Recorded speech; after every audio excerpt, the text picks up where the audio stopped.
The human face. It makes us who we are. It is the centre of our senses, and as such, it is vital in the way we communicate. But not what you think. Yes, we use our mouths to talk, but our faces are much more than that for broadcasting our thoughts and feelings. Just one look at a person's expression can tell you so much about the emotional state of the individual. A smile, a frown, a scowl, each one can tell you how to interact with someone. Although this is something we take for granted as a natural part of the human condition, some scientists have looked to categorise and study our facial expressions. One such study took place in 1924, and in order to create genuine reactions in its test subjects, various stimuli were used, which would bizarrely culminate in the participants being asked to behead a rat in order to track their facial expressions. My name is John, and today we're looking at the 1924 facial expression experiment. Welcome to the dark side of science.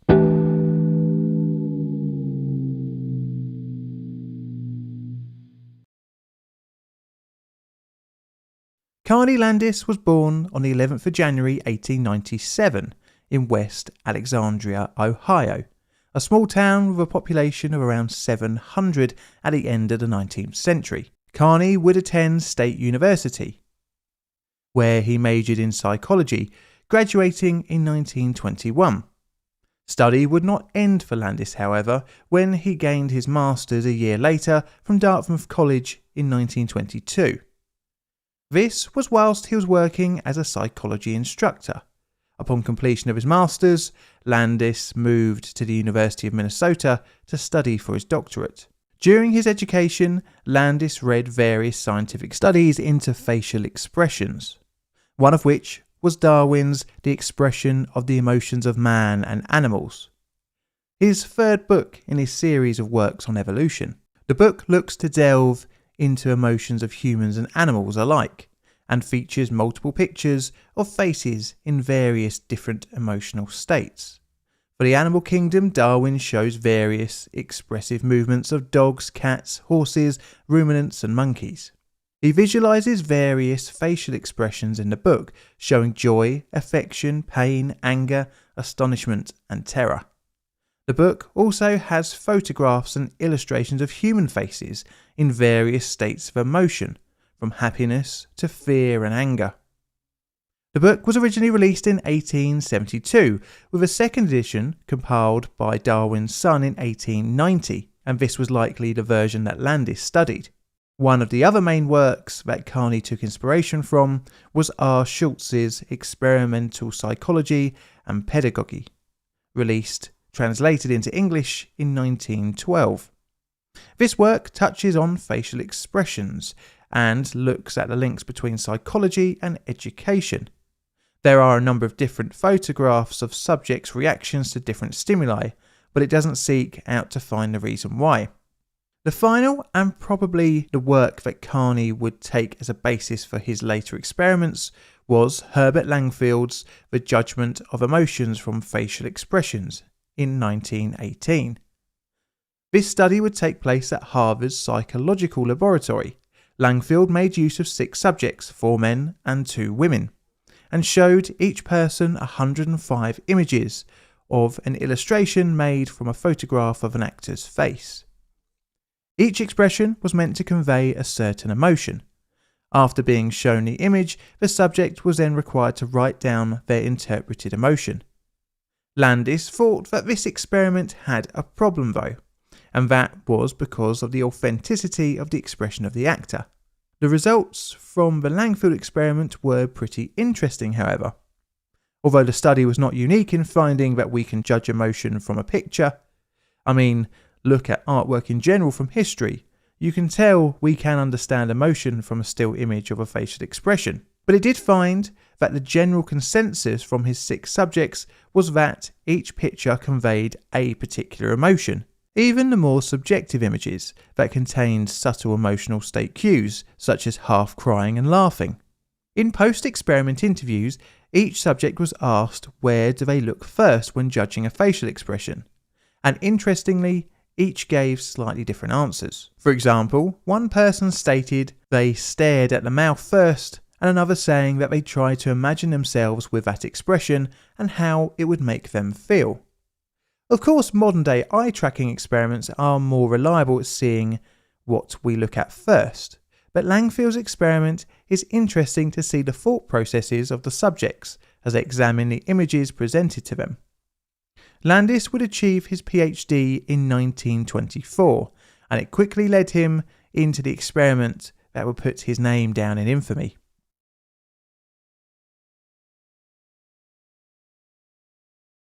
Landis took from the books and papers he had studied and saw a question unanswered.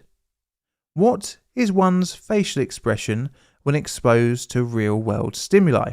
Schultz's experimental psychology and pedagogy did touch on this by giving children bitter, sour and sweet-tasting items and photographed their expressions. However, Landis wanted to go deeper. He wanted to see if there was universal expressions for certain stimuli. Landis started off with his studies of emotional reactions, a preliminary study of facial expression in mid-1924. He made use of 19 test subjects, all men from Dartmouth College.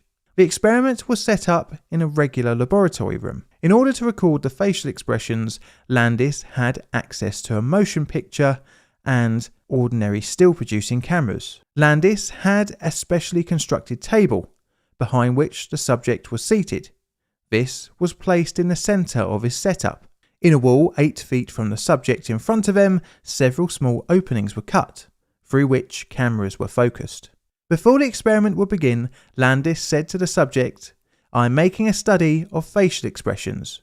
All you have to do is to be seated behind the table and act as naturally as possible in the various situations that follow. Don't try to be emotional or show a poker face. Try to forget the cameras and act natural." Various stimuli from 9 categories were presented to each subject, and after each situation, a card was given to the participant with a number of emotions written on it, such as boredom, abstraction, dreamy, indifference, interest. Also a space labelled feelings other than those mentioned. Each situation, however, would have a slightly different card. The experiment's stimuli started off pretty tame, culminating in a fairly harsh finale. First off was classical music, a phonographic reproduction of Die Walküre by Wagner. Around a quarter of the subjects indicated interest, with the remaining showing indifference or boredom. Landis noted of the facial expression of a vacant stare in most.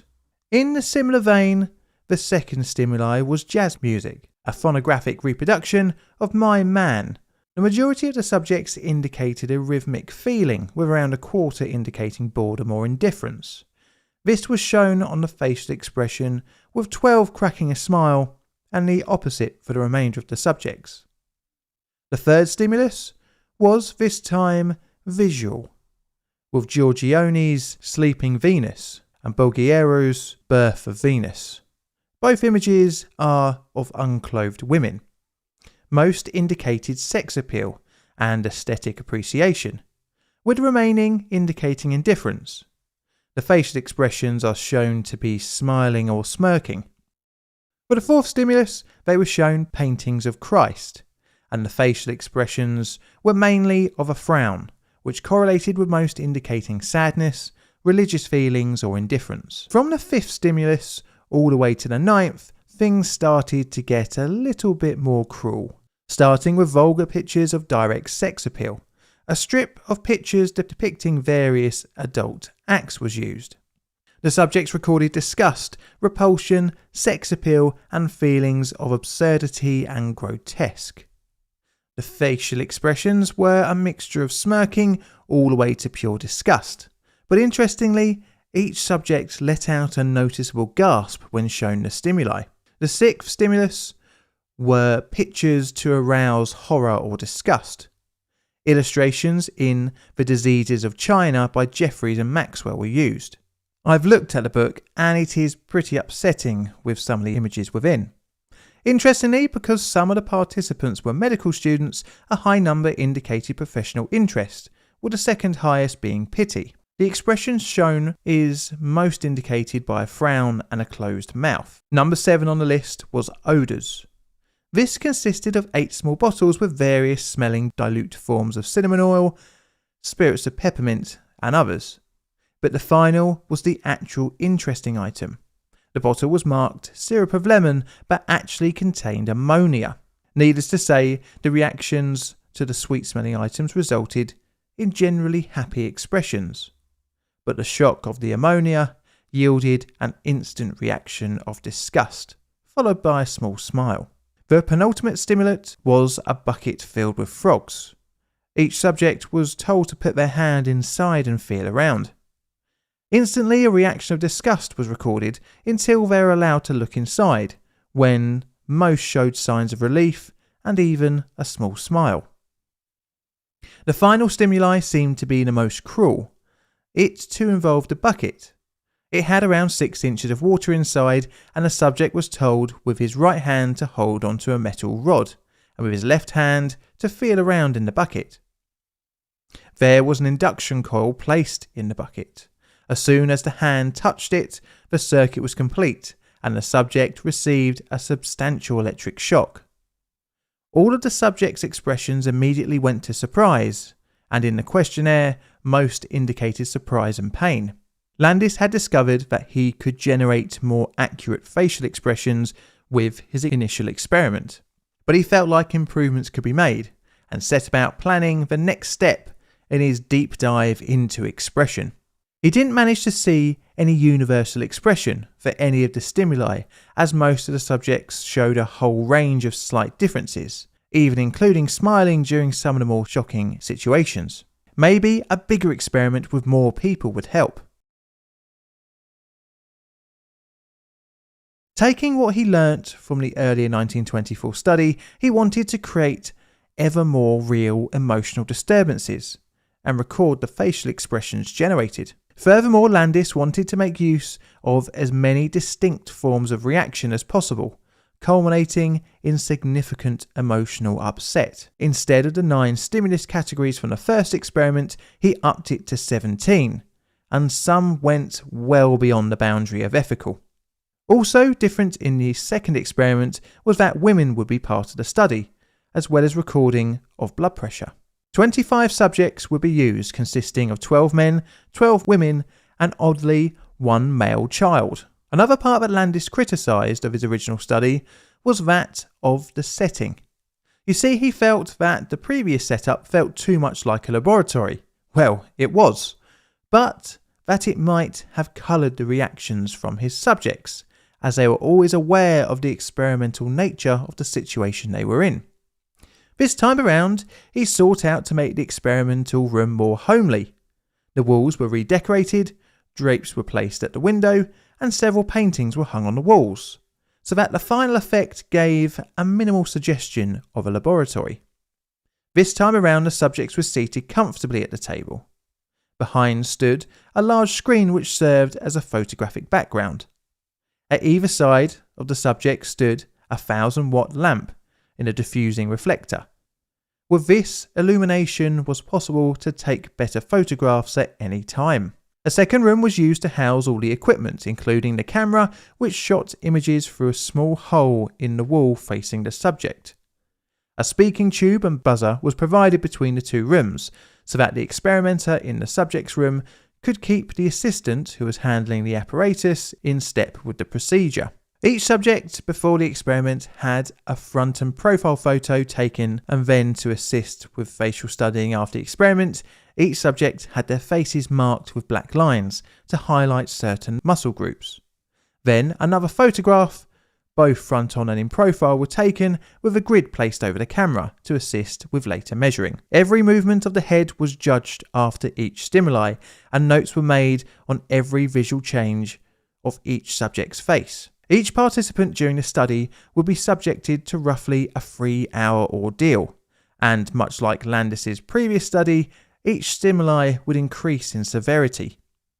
But the whole experiment was much better choreographed in order to keep the subject guessing and thus hopefully generate a more genuine reaction to the stimulus. Well, I've spoken around it enough.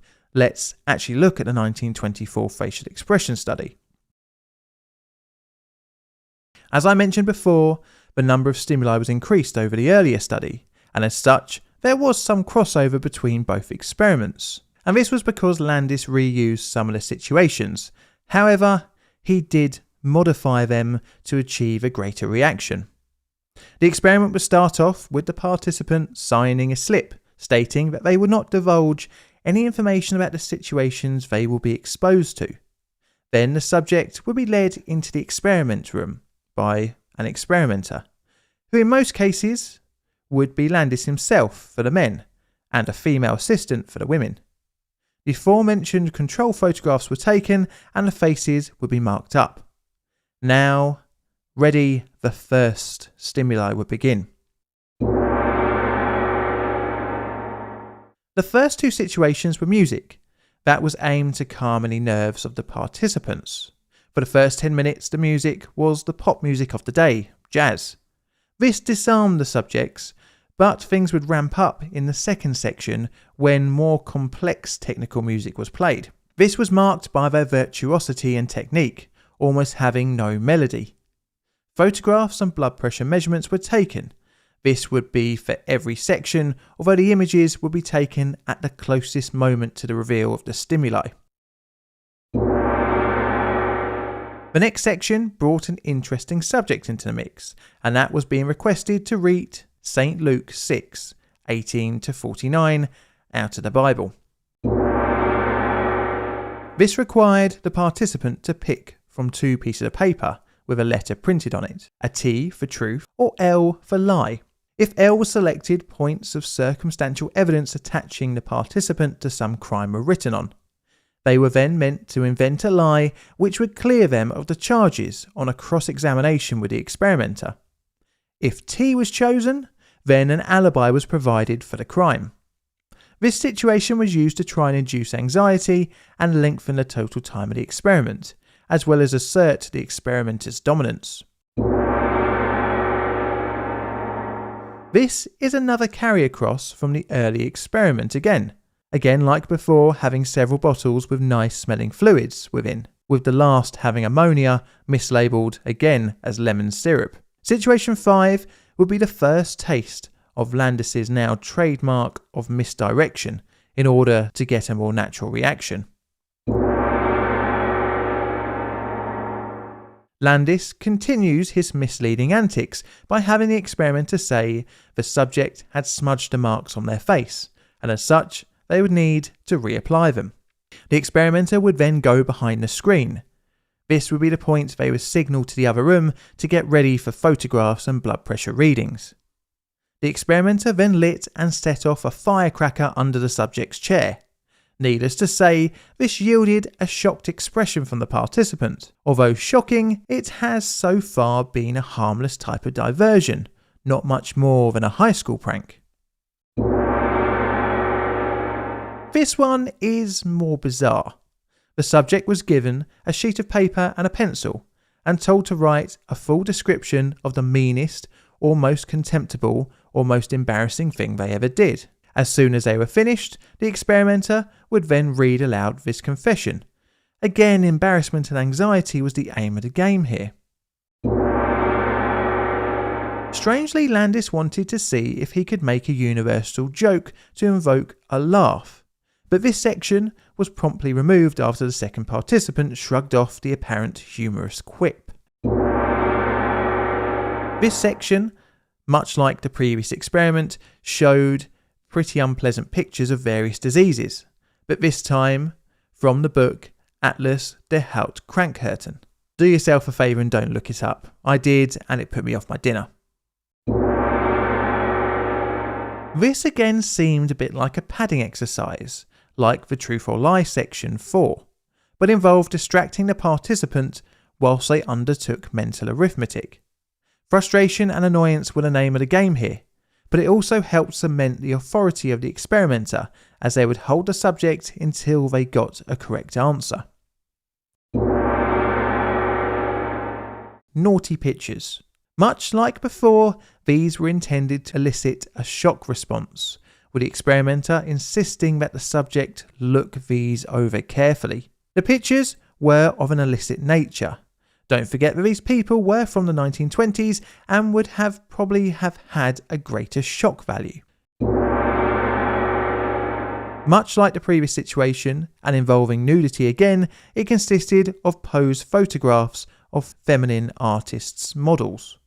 Again, the experimenter would insist on the subject thoroughly looking at the images. Some of the most salubrious excerpts from the book Psychology of Sex were presented to the participants, and again were instructed to read thoroughly.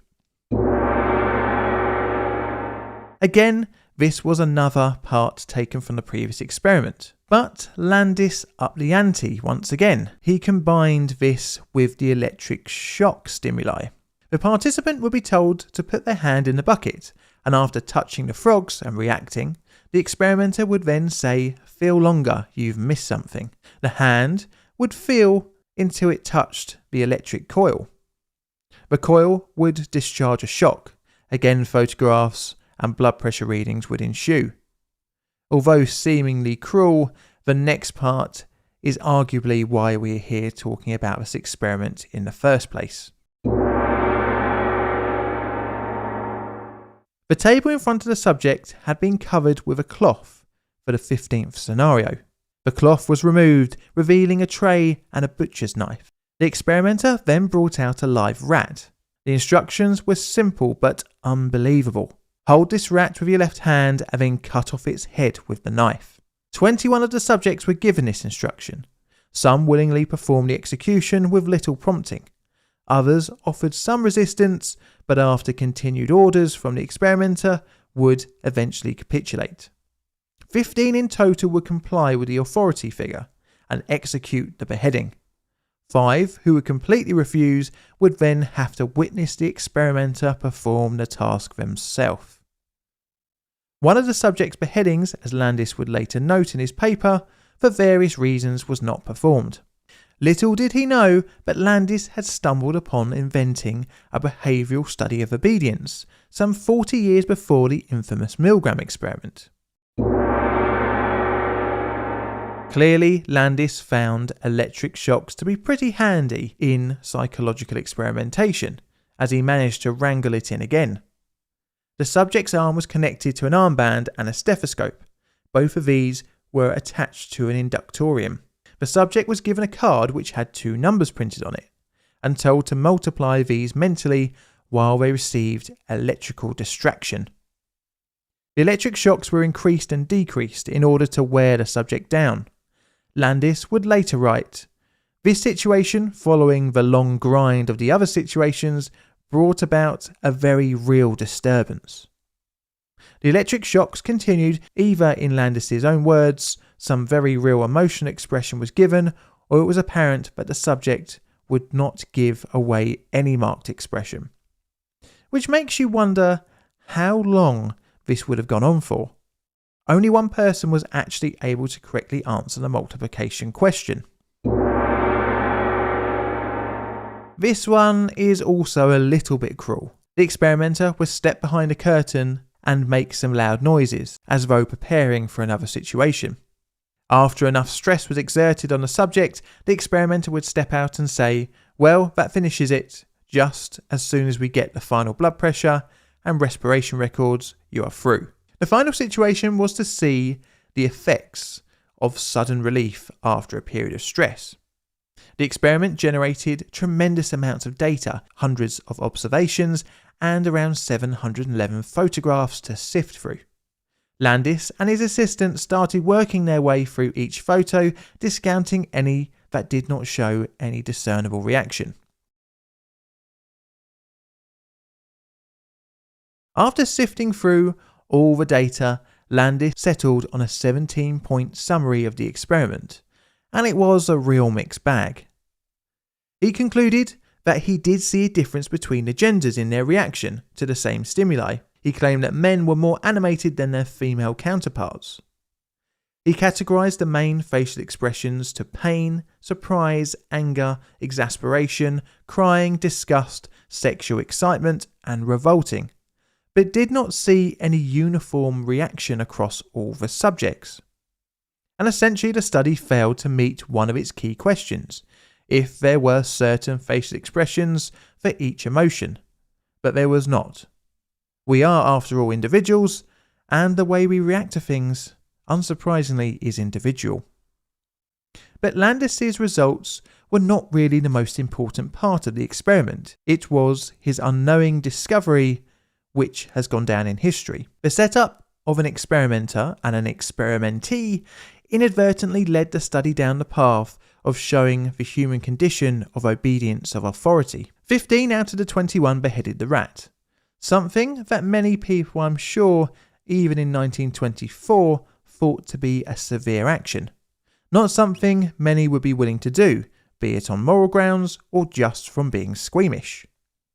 But someone with authority nudging them was all that was needed to end a poor rodent's life. This is where the ethical concerns also come into play, as it could be considered animal cruelty to kill for no other reason than to kill. Even the deaths of the rats weren't swift. In Landis's notes, he said, "The effort and attempt to hurry usually resulted in a rather awkward and prolonged job of decapitation." Another big criticism comes from the fact the participants were essentially exposed to some low-level psychological torture, with the writing down secrets, electric shocks, animal murder, and scaring them with unexpected loud noises. Unsurprisingly, the most striking photos were from the shock and surprise situations. Using a male experimenter for the male participants and a female for the female participants also makes the results problematic. Really, there needed to be a control group and a much larger study group. Nearly all the participants were from a university background and did not represent a good section of society. Also, and on top of all those concerns, it was seemingly like Landis wanted to break almost every ethical issue. He even had one child participant, which brings up the problem for just this one subject of informed consent. Needless to say, Carney Landis and his experiment has aged to history like a fine 1-pint bottle of milk. This period in history was a bit of a Wild West for psychiatry experiments, with the Baby Albert experiment just 4 years earlier in 1920 and the Gaia and Donald experiment just after in the early 1930s. The animal and human cruelty elements of this study definitely wouldn't get past the board nowadays, and the experiment didn't really further the study of emotions much. The controversial experiment did not, however, affect Landis's career, where he would release multiple papers and books, even interestingly speaking out about the issues with psychosurgery. He would spend most of his career working at Columbia University from 1932 to his retirement in 1959, but sadly he wouldn't enjoy his retirement for too long, as he would die in 1962. I'm going to rate this subject between a 5 on my ethical scale and a 6. For reference, 1 being no problems and 10 being pure evil. Where would you rate it? Let me know. This is a Plain Difficult production. All videos on the channel are Creative Commons Attribution Share Alike licensed. Plain Difficult videos are produced by me, John, in a currently sunny corner of South East London, UK. Help the channel grow by liking, commenting and subscribing. Check out my Twitter for all sorts of odds and sods, as well as photographs of other things, as well as hints on future videos. I've got Patreon and YouTube membership as well, so check them out if you fancy supporting the channel financially. And all that's left to say is thank you for watching.